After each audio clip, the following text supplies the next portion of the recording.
राधे राधे दोस्तों, मेरा नाम है दीपक। तो आज मैं आपके लिए लेकर आया एक खौफनाक कहानी जो दिल्ली लखनऊ हाईवे पर एक पुराने ढाबे की है। ये कहानी है 2015 की। विजय नाम का ट्रक ड्राइवर आधी रात को माल लेकर लखनऊ की ओर जा रहा था। सफ़र लंबा था और थकान से उसकी आंखें भारी हो रही थी। तभी उसने सड़क किनारे एक ढाबा देखा। ढाबा बहुत पुराना लग रहा था, लेकिन अंदर से हल्की रोशनी और धुएं की महक आ रही थी। बेचारा विजय भूखा और थका हुआ था। उसने मजबूर होकर वहीं ट्रक रोक दिया और ट्रक रोककर ढाबे के अंदर जा पहुंचा। देखा कि एक बूढ़ी अम्मा चूल्हे पर खाना बना रही थी। ढाबा लगभग खाली ही था। उस औरत ने मुस्कुराते हुए कहा, आओ बेटा, खाना खा लो। और विजय बहुत भूखा भी था। विजय मन ही मन सोचने लगा, इस सुनसान रास्ते पर अब कहीं भी ढाबा नहीं दिखाई देगा।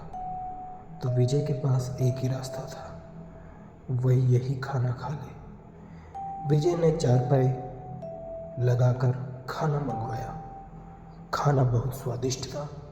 गर्मा गर्म दाल, रोटियां और सब्जी। विजय का पेट भर गया और खाने के बाद उसने उस औरत को पैसे दिए, लेकिन उसने हाथ हिलाकर मना कर दिया और बोली, बेटा तुम तो दुआ ही दे दो, वही काफ़ी है। विजय हैरान था, लेकिन थकान इतनी थी कि उसने ज़्यादा सोचा नहीं। वह ट्रक में जाकर सो गया।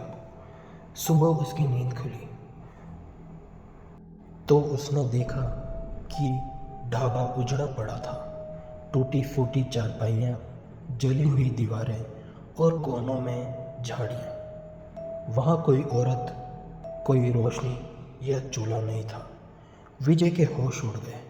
वह भागते हुए पास के गांव में पहुंचा और गांव वालों से पूछताछ की। गांव के बुजुर्ग ने गंभीर आवाज में कहा, बेटा तो किस्मत वाला है जो वहां से जिंदा लौटकर आ गया। ये ढाबा करीब 8 साल पहले का था, जो एक दिन जलकर खाक हो गया। उस रात ढाबा की मालकिन और उसका पूरा परिवार आग में जलकर मर गया था। तब से रात को अक्सर यात्रियों ने बताया कि उन्हें वही औरत दिखती है, खाना खिलाती है।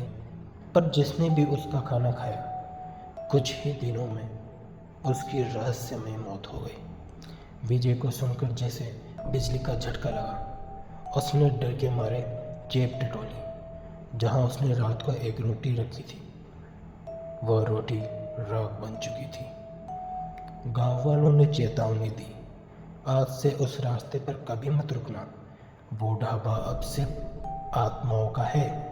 उस दिन के बाद विजय ने कभी उस हाईवे पर अकेले सफ़र नहीं किया। आज भी जब कोई उस ढाबे के पास से गुजरता है तो अजीब सी ठंडी हवा और सन्नाटा महसूस करता है, जैसे कोई अदृश्य निगाहें उन्हें देख रही हो। कहा जाता है कि रात के समय वहाँ से गुजरने वालों को अब भी कभी कभी उस औरत की परछाई दिख जाती है, जो धीमे से कहती है, बेटा खाना खा लो।